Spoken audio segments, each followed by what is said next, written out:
मवियाचा विरोधी पक्षनेतेपदाचा फॉर्म्युला ठरला.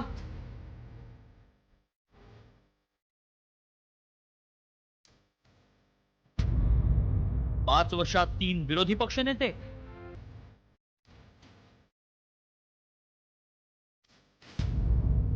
विरोधी पक्षनेत्याला 1.5 वर्षांची शिफ्ट.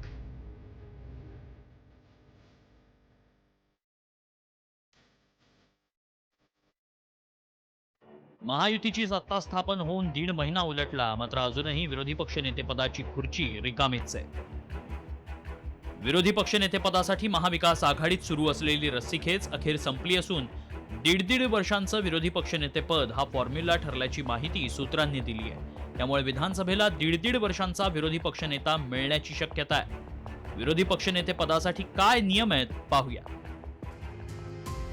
एका पक्षाकडे एकूण सदस्य संख्येच्या 10% आमदार असणं आवश्यक. 288 आमदारांच्या सभागृहात विरोधी पक्षनेतेपदासाठी 29 सदस्यांची आवश्यकता. महाविकास आघाडीत एकाही पक्षाकडे विरोधी पक्षनेतेपदाला आवश्यक संख्याबळ नाही. 1985 ते 1987 दरम्यान अपुरं संख्याबळ असतानाही विरोधी पक्षनेतेपदाची निवड. विरोधी पक्षनेतेपदाच्या नियमानुसार महाविकास आघाडी संख्याबळाची पूर्तता करते का पाहूया.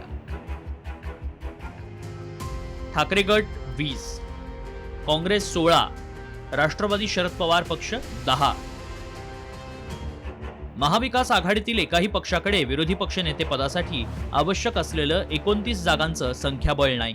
मात्र महाराष्ट्राच्या राजकीय प्रथा आणि परंपरांनुसार विरोधी पक्षनेतेपद देण्याची मागणी महाविकास आघाडीनं केली आहे. मात्र मुख्यमंत्री देवेंद्र फडणवीसांनी विरोधी पक्षनेतेपदाचा चेंडू आधीच अध्यक्षांच्या कोर्टात टोलवलाय, तर अध्यक्षांनीही नियमावर बोट ठेवलंय. हा निर्णय काही सरकारचा निर्णय नसतो, हा अध्यक्षांचा निर्णय असतो. अध्यक्ष जो निर्णय करतील तो आम्हाला मान्य असेल. त्यामुळे आपल्या प्रथा परंपरेनुसार असा प्रस्ताव माझ्याकडे यायला पाहिजे. असा प्रस्ताव अध्यक्षांकडे आल्यानंतर या संदर्भात जे नियम आहेत आणि या विषयात ज्या आजपर्यंतच्या विधिमंडळाच्या प्रथा परंपरा आहेत त्यानुसार योग्य निर्णय घेतला जाईल.